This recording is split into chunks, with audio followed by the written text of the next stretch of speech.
You're listening to the South Texan News Desk, and I'm your host, Tom Miller. To begin last week's podcast, I talked about the current state of the Democratic primaries as the primary votes in Nevada affected it. Following this Saturday, February 29th, there's more information on where the candidates stand following the primary elections in South Carolina. Joe Biden made some massive and much-needed gains to his voter base in South Carolina.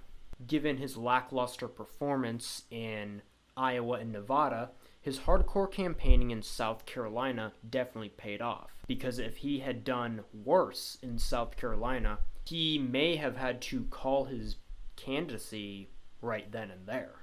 Biden made such significant strides in South Carolina that he even got some traction over his closest competitor, Bernie Sanders. Now, back in 2016, Sanders definitely had some trouble with appealing to South Carolina's voter base, and that was reflected this year in 2020. The split between him and Biden was not as drastic as it was between him and Clinton in 2016, but it was still very significant. No doubt another factor contributing to Sanders' loss of momentum from Nevada was a recent interview he had with Anderson Cooper of CNN.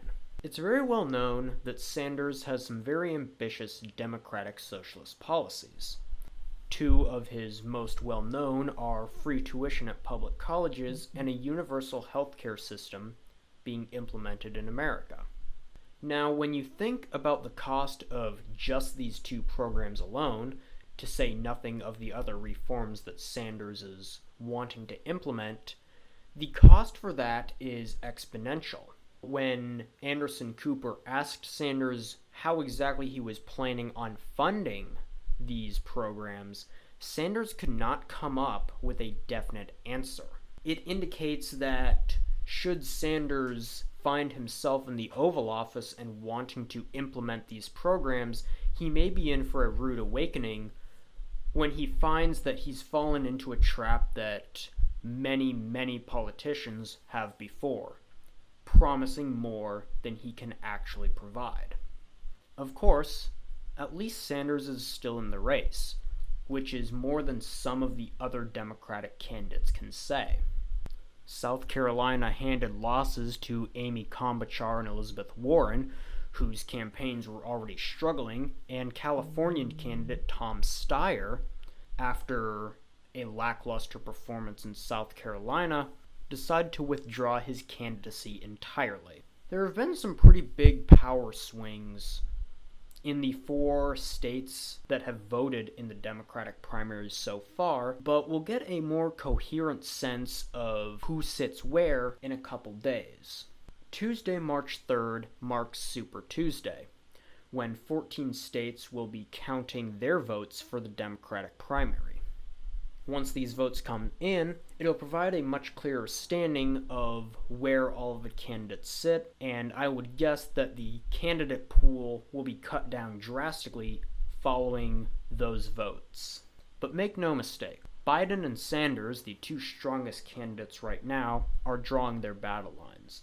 And as we approach November, those lines are only going to solidify more. Following that, it will come down to whoever wins Democratic presidential candidacy to see if they can actually unseat President Trump and prevent him from getting another term in office. Speaking of Trump, he's actually made some headway in a foreign policy decision of his just recently.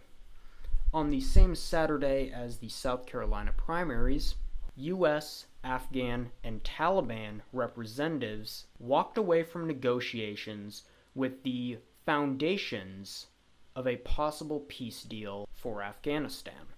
Now, of course, none of the involved parties have been so optimistic as to call this a conclusive peace deal, but the result of these talks definitely lays a foundation to stop a conflict that's been going on for almost 20 years now.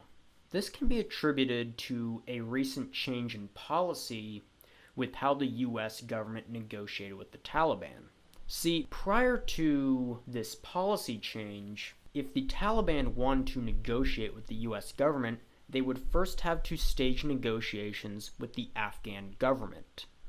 This was a problem considering that the Taliban do not see the current Afghan government as a legitimate governmental entity. Therefore, they didn't see why they would have to talk to this government when they didn't even consider a government in the first place. But the policy change allowed the Taliban to negotiate directly with the US, and that allowed them to come together on a common goal. See, the number one concern of the Taliban right now is the foreign occupation of Afghanistan and the surrounding area.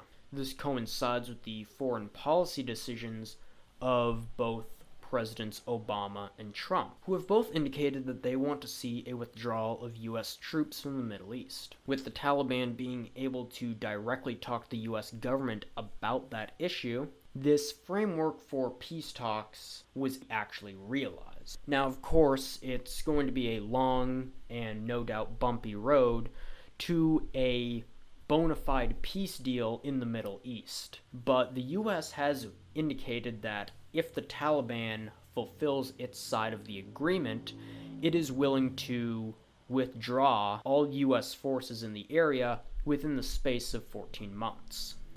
It remains to be seen how well this may or may not go, but for the people of a country that has been embroiled in bloody conflict for nearly 2 decades, the results of these talks are a strong ray of hope for them that many probably thought would never come. Unfortunately, the same can't really be said for other parts of the Middle East. Turkey and Syria are now at odds with each other, with plenty of conflicts between Syrian government forces and Turkish-backed rebel groups.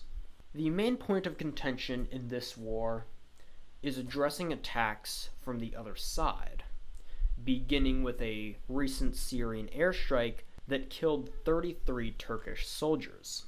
Now, the common thread between Turkey and Syria is Russia.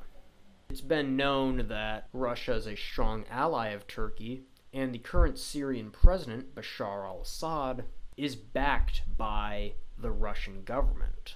To this end, Turkey has called on Russia to intervene in this conflict and stop it from getting more out of hand than it already has. See, while Turkey has been accepting Syrian refugees for a while, President Recep Erdogan has indicated that the country is essentially at critical mass and cannot sustain having many more refugees flowing into its borders. With escalated conflicts in Syria, it's certain that those numbers would increase the larger the conflict gets.